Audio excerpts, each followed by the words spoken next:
ఎప్పుడైతే ఇండస్ట్రియలైజేషన్ అయిందో సడన్గా మనము కాళ్ళకు పని చెప్పడం ఆపేసాం. మీరు గమనిస్తే ఇప్పుడు కూర్చున్న చోట్లనే నేను అన్ని చేసుకోవచ్చు. I can do my job, I can get my food, I can get my groceries, I can do anything on sitting on chair. ఇప్పుడు యుఎన్ వాళ్ళది ఒక ట్రెండ్ నడుస్తుంది, which is the most dangerous or hazardous అని చెప్పేసి ఒక మంచి video ఉంటుంది. స్మోకింగా, ఆల్కహాలా, డ్రగ్సా అనుకుంటే మెల్లగా ఇప్పుడు చైర్ అయిపోయింది అన్నమాట. నా chair is the most dangerous lethal for the human body. మనము జస్ట్ పర్ డే 3000 స్టెప్స్ వేస్తే కార్డియోవాస్కులర్ ఇష్యూస్ అంటే హార్ట్ వల్ల వచ్చే ఇబ్బందులు మనము 7% తగ్గించుకోవచ్చు.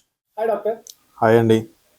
డాక్టర్, లాస్ట్ ఫ్యూ వీడియోస్లో మనము పోడియాట్రీ గురించి మాట్లాడుకున్నాం. అంటే కాళ్ళ గాయాల గురించి, ఏ రీజన్ల వల్ల గాయాలు అవుతాయి, ఏ రీజన్ వల్ల గాయాలు తగ్గవు, కాలి గాయానికి హార్ట్కి ఏంటి సంబంధం, ఆర్ నొప్పి వస్తుంది కదా అని పెయిన్ కిల్లర్స్ వేసుకుంటుంటే లాస్ట్కి చివరికి ఏమవుతుంది. సో బేసికల్ అలాంటివి మాట్లాడుకున్నాం. బట్ నిన్న వచ్చి చూస్తుంటే మీరు ఈ చెప్పులు షూలు ఇవన్నీ చూసి నాకు కొంచెం అరే ఏంటి ఇది అనిపించింది. కొంచెం తెలుసు నాకు, కాళ్ళకి స్పెషలైజ్డ్ ఫుట్వేర్ ఉంటుందని తెలుసు, బట్ డీటెయిల్గా చెప్పండి డాక్టర్. ఫుట్వేర్ కంటే సార్ మన కాలు, సో మనం ఫుట్ అండ్ యాంకిల్ అంటాం అనటామికల్గా, కాలు పాదాలు అది ఎంత కాంప్లెక్స్ మనం తెలుసుకోవాలి. ఫస్ట్ మనం పుట్టినప్పటి నుంచి చివరి దాకా మెకానికల్గా బాగా వాడే పార్ట్ మన పాదాలు. ఓకేనా, మనం ఎప్పుడైతే మొదటి అడుగు వేస్తామో చివరి అడుగు వరకు మన కాళ్ళను బాగా వాడేస్తాం. అండ్ మనుషులలో ఆ కాళ్ళ ఫార్మేషన్ అనేది చాలా కాంప్లెక్స్. మేము అనటమీ చదివేట ఫస్ట్ ఇయర్లో తల కొట్టుకుంటాం, అది చదవాలంటే ఆ డ్రాయింగ్ ప్రాక్టీస్ చేయాలన్న ఎగ్జామ్ అన్న మొక్కుటాం, ప్రాక్టికల్లో మాకు రావద్దు అని చెప్పేసి అనేసి. చాలా కాంప్లెక్స్. ఎందుకంటే సాధారణంగా జీవరాశులన్నీ కూడా క్వాడ్రిపేట్స్ అంటాం, అంటే 4 కాళ్ళ మీద నడిచేది. ఎక్కడో ఆఫ్రికాలో ఒక కోతి 2 కాళ్ళ మీద నించుంది. అలా వస్తూ అక్కడి నుంచి మనం వచ్చాం. అంటే తన బరువుని, తన శరీరాన్ని 4 పాదాల మీద పెట్టుకునే ఒక జంతువు ఎప్పుడైతే 2 కాళ్ళ మీదకి వచ్చిందో, సో ఆ ముందు 4 లిమ్స్ అంటాం, అవి హ్యాండ్స్ అయిపోయినాయి, మనకి హ్యాండ్ లిమ్స్ అంటే మనకి కాళ్ళు అయిపోయినాయి. సో ఆ ఫంక్షన్ తగ్గట్టుగా మారిపోయినాయి. సో మన చేతులు అంటే చాలా డిస్టింక్ట్స్ కంపేర్డ్ అదర్ యానిమల్, మన పాదాలు కూడా డిఫరెంట్ అన్నమాట కంపేర్డ్ అదర్ యానిమల్స్. ఎప్పుడైతే మనం ఎరెక్ట్గా నించున్నామో స్పైన్ మీద, 4 భాగాల మీద పడే వెయిట్ అంతా కూడా 2 పాదాల మీద పడుతుంది. అంటే డబుల్ అయిపోయింది లోడ్ అన్నది, దాని తగ్గట్టుగా ఇది మారింది. వెయిట్ తగ్గదు కాబట్టి లోడ్ ఆబ్వియస్గా ఎక్కువ ఉంటుంది. అప్పట్లో మనిషి అన్నవాడు ఏం చేసేవాడు, వాడు కొండలు ఎక్కేది, హంటింగ్ చేసేవాళ్ళు, పొలం దున్నేవాళ్ళు అప్పట్లో చేస్తారు. ఆ పని తగ్గట్టుగా చెట్లు ఎక్కడమే కాకుండా కొండలు ఎక్కాలి, రన్నింగ్ చేయాలి, హంటింగ్ చేయాలి, స్విమ్మింగ్ చేయాలి, ఇల్లు కట్టుకోవాలి. అలా నాగరికత పెరుగుతున్న పాటు కాళ్ళ మీద లోడ్ పెరుగుతూ వచ్చింది. That's why they are one of the strongest bones in the body. ఎప్పుడైతే ఇండస్ట్రియలైజేషన్ అయిందో సడన్గా మనము కాళ్ళకు పని చెప్పడం ఆపేసాం. ఫిజికల్ యాక్టివిటీ తగ్గిపోయింది ఓవరాల్గా చెప్పాలంటే. ఎందుకు మీరు గమనిస్తే ఇప్పుడు కూర్చున్న చోట్లనే నేను అన్ని చేసుకోవచ్చు. I can do my job, I can do my household, I can get my food, I can get my groceries, I can do anything on sitting on a chair. ఇప్పుడు యుఎన్ వాళ్ళది ఒక ట్రెండ్ నడుస్తుంది, which is the most dangerous or hazardous అని చెప్పేసి ఒక మంచి video ఉంటుంది. స్మోకింగా, ఆల్కహాలా, డ్రగ్సా అనుకుంటే మెల్లగా ఇప్పుడు చైర్ అయిపోయింది అన్నమాట. నా chair is the most dangerous lethal for the human body. ఎందుకు, కూర్చొని మన ఒక ఫంక్షనల్ యాక్టివిటీ తగ్గించేసుకున్నాం. రైట్ కదా, రైట్. సో కూర్చోసరికి ఏమవుతుంది, కాళ్ళకు పని తగ్గుతుంది. మీరు సడన్లీ స్టార్ట్ వాకింగ్, పెయిన్స్ వస్తుంటాయి. ఆ పెయిన్ వచ్చేసింది చెప్పి మళ్ళీ వాళ్ళు కూర్చుంటాడు వాడు. ఎక్కడ చూసినా నువ్వు ఫంక్షనల్గా రావాలంటే నీ కాలు కంపల్సరీ. నువ్వు నించుంటేనే జిమ్కి వెళ్తావు, నించుంటేనే వాకింగ్కి వెళ్తావు, నువ్వు బరువు వేస్తేనే వేరే పనులు చేసుకుంటావు. సో ఫస్ట్ కాలు అన్ని ఇంపార్టెంటే, కానీ కాళ్ళతో మనం మొదలు పెడదాం. మన మూమెంట్ అన్నది ఇది. ఇప్పుడు ఎలా ఉందంటే సార్, ట్రెండ్లో చూస్తే 800 కోట్ల జనాభాని ఒక అంచనా వేశారు అనమాట. రోజుకి మనిషిలో కూడా ఎంత నడుస్తున్నాడు అంటే, యావరేజ్గా మనం మ్యాక్సిమం 4000 స్టెప్స్ పర్ డే మాత్రం వేస్తుంది. యావరేజ్, గ్లోబల్ యావరేజ్ ఇది.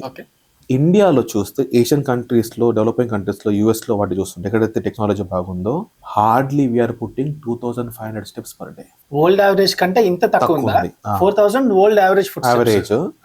డెవలపింగ్ కంట్రీస్, డెవలప్డ్ కంట్రీస్లో అయితే మాత్రం 2500 దాటితే గొప్ప. అంటే అంత దారుణంగా ఉంది. ఇది ఎందుకు ఇంపార్టెంట్ అంటే, యాజ్ పర్ లేటెస్ట్ స్టాటిస్టిక్స్ మనము జస్ట్ పర్ డే 3000 స్టెప్స్ వేస్తే ఓకేనా, 3000 స్టెప్స్ వేస్తే కార్డియోవాస్కులర్ ఇష్యూస్ అంటే హార్ట్ వల్ల వచ్చే ఇబ్బందులు మనము 7% తగ్గించుకోవచ్చు. జస్ట్ మనం క్యాజువల్గా నడిచే రోజు కంటే ఒక 500 స్టెప్స్ ఎక్స్ట్రా వేస్తే మన లైఫ్లో వచ్చే కార్డియోవాస్కులర్ ఇష్యూస్ని మనము 7% తగ్గించుకోవచ్చు. సో 3000 స్టెప్స్కి 7% పడిపోతుంది కదా. ఓకే, ఇంకా కొద్దిగా మనం 1000 స్టెప్స్ ఎక్స్ట్రా వేసుకుంటే ఒక 4000 స్టెప్స్ మనం పర్ డే వేసేసుకుంటే ఓవరాల్ మోర్టాలిటీ అంటే తల నుంచి కాళ్ళ వరకు ఏ ప్రాబ్లం వల్ల అయితే ప్రాణాంతకమైన రోగాలు వచ్చే అవకాశాలు ఉన్నాయో, క్యాన్సర్, డయాబెటీస్, ఇది ఒకటి 15% పడిపోతుంది. టాబ్లెట్ల, థెరపీస్ అవన్నీ పక్కన పెడితే జస్ట్ మీరు నడిచే దానికంటే 1500 స్టెప్స్ 2500 నడుస్తున్నాం, ఎక్స్ట్రా 1500 నడవడం వల్ల ఓవరాల్ బాడీలో ఉన్న ప్రాబ్లమ్స్ని మనము 15% తగ్గించుకోవచ్చు. And it's a big number and it doesn't cost single paisa. దానికి కావాల్సింది ఏంటిది? హెల్తీ ఫీట్ కదా. Just lift up your ass and just walk 4000 steps per day, మీకు చాలా ప్రాబ్లమ్స్ జరుగుతాయి. ఇన్ జనరల్ దీన్ని మనం డిస్టెన్స్ లో కొలిస్తే ఎంత? 1 kilometre, 2 kilometre? Depend upon the age height అండి. సాధారణంగా అంచనా వేసుకుంటే ఒక అడల్ట్ అనుకుంటే, అడల్ట్ అనుకుంటే ఒక హెల్తీ అడల్ట్ ఒక 5 minutes లో you can take 500 steps.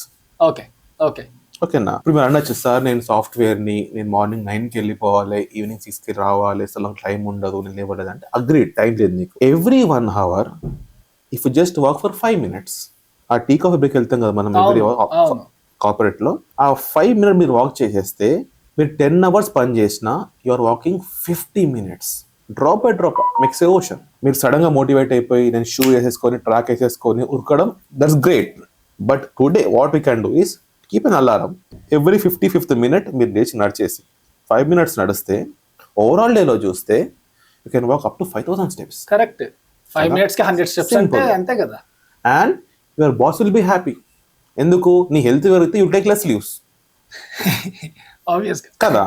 Correct. Instead of simply chatting on Instagram, you just take 5 minute steps per day. వీటన్నిటికీ ఏంటిదంటే మనకి హెల్తీ ఫీట్ రావాలి. ఫీట్ యొక్క బ్యూటీ అంటే ఏంటి సార్?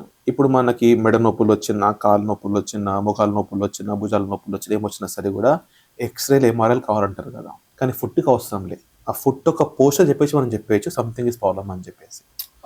ఒక నార్మల్ పోస్టర్ నుంచి డీవేట్ అయిపోతుంది అంటేనే we can by looking at the food we can say something is wrong అన్నట్టు. Right. Extra pain, extra pressure, heel దగ్గర పెయిన్, టోస్ బయటికి వెళ్ళిపోవడం, బనియన్ టో అంటాం, మన ఫస్ట్ రో ఇలా బయటికి వెళ్ళిపోతూ ఉంటుంది. దానివల్ల ఏమవుతుంది? ఇట్స్ ఇండికేటర్ దట్ మీ మెడ నుంచి మీ కాళ్ళ వరకు ఎక్కడనో పోస్టర్ అనేది మారింది, ఎక్కడనో ఓవర్ యూజ్ అవుతుంది లేదా అండర్ యూజ్ అవుతుంది. సో అంత బ్యూటిఫుల్ పార్ట్ కాలన్నది. ఫుడ్ కేర్ అనేది ఎప్పుడు స్టార్ట్ అవుతుంది? చాలా మంది 35-40 అంటారు. No, when you're buying your first shoes, మీ అబ్బాయి, మీ పాప ఎప్పుడైతే స్కూల్కి వెళ్ళాలనుకుంటున్నారో యూఆర్ బయింగ్ షూస్ అక్కడి నుంచి స్టార్ట్ అవుతుంది. Because we're walkers, we're not sitters. మన పూర్వీకులంతా కూడా నడిచేవాళ్ళు. కరెక్ట్. ఓకేనా. ఇప్పుడు స్కూల్కి వెళ్ళేటప్పుడు పిల్లలకి మనము షూస్ అక్కడ కాంప్రమైజ్ అయిపోతాం. ఓకేనా. మనకి నచ్చిన షూలు ఎప్పుడు ఇప్పేదండి? నాకు సూటే చెప్పులు ఇప్పించుకోవాలి, పిల్లలకైనా పెద్దలకైనా. ద ఫస్ట్ రూల్ ఏంటిదంటే మీరు ఏ షూ అని వేసుకోండి, కానీ షూలు కాళ్ళలో ఆడాలి. అంటే షూ వేసుకున్నప్పుడు మీ టోస్ అన్ని కూడా ఫ్రీ అవ్వాలి. That is the best shoe.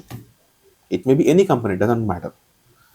ఇంకొకటి, సార్ నాకు ఫుట్ పెయిన్ ఉంది, ఏ షూ వాడాలనుకుంటారు? Definitely as per the foot posture, foot problem వల్ల మీ షూ మారిపోతుంది. It's different complete science that will come later.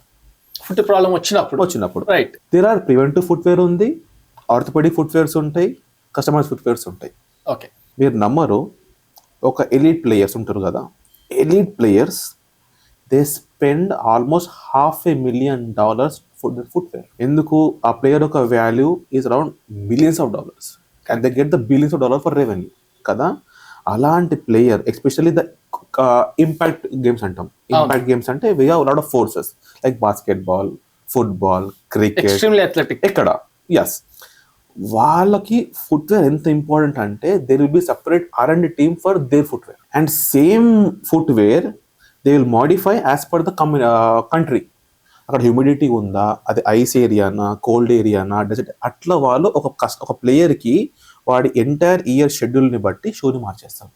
అంత రీసెర్చ్ అవుతుంది. It may be just shoe for you, but for him it's a life. One bad shoe can spoil the game. Correct కదా. Small injury on the foot will cost his career. మొత్తం game అయిపోతుంది. కళ్ళు కూడా పాడవచ్చు. So అలాంటి footwear okay వాళ్ళకి ఏనా అంటే it's a right of every person. When you're spending money for the footwear, spend smartly. What is right for me, what is not right for me. Till you are healthy, fine, you can just go to any showroom, you just go to Amazon, Flipkart, just buy, fine. Once you feel like, some issues are happening with my foot, ankle, knee, hip or back, foot is the first predictor అన్నమాట. చెప్పాను కదా, మన poster ఎక్కడైనా సరే కూడా first కనిపించేది ఫుట్లో. Almost 50-70% వాళ్ళకి ఏదో ఒకటప్పుడు ఫుట్ పెయిన్ ఉండే ఉంటుంది. అదే దెన్ ట్రోమా. పొద్దున పూట కాళ్ళు లాగడము, తిమ్మిర్లు లేవడము, కాలికి ఏంజల్ స్పర్ అంటారు, ప్లాంటార్ ఫేషైటిస్ అంటారు, బనియన్ టో అంటారు. ఇవన్నీ ఏమంటే నీ యొక్క మస్కులోస్కెలిటల్ సిస్టమ్ అన్నది డివేట్ అవుతుంది అన్నట్టు ఇండికేటర్ అన్నమాట. అప్పుడు కావాల్సింది foot care first. Foot care ఎందుకంటే చెప్పాను, ఫుట్ ఈజ్ వెరీ కాంప్లెక్స్. ఓకేనా, ఒక 4 layers ఆఫ్ మజిల్స్ ఉంటాయి, మల్టిపుల్ లిగమెంట్స్ ఉంటాయి, మల్టిపుల్ జాయింట్స్ ఉంటాయి. మన ఫుట్ ఉన్నప్పుడు నించున్నప్పుడు ఒకలాగా పనిచేస్తుంది, కూర్చున్నప్పుడు ఒకలాగా పనిచేస్తుంది, వెయిట్ బేరింగ్ అంటాం, బరువు వేసినప్పుడు ఒకలాగా పనిచేస్తుంది. దాని ఫంక్షన్ డిఫరెంట్. అండ్ ఇఫ్ ఇది స్పోర్ట్స్ గాయ్ ఇంకా మనకి డిఫరెంట్ బయోమెకానిక్స్ ప్రిన్సిపల్స్ వాడాలి. కరెక్ట్. దాని తగ్గట్టుగా మన ఫుట్ కేర్ని, ఫుట్ రిహాబ్ని ప్లాన్ చేసుకుంటాము. అలాగే సేమ్ ఫుట్ వేర్ని మనం ప్లాన్ చేసుకుంటాం.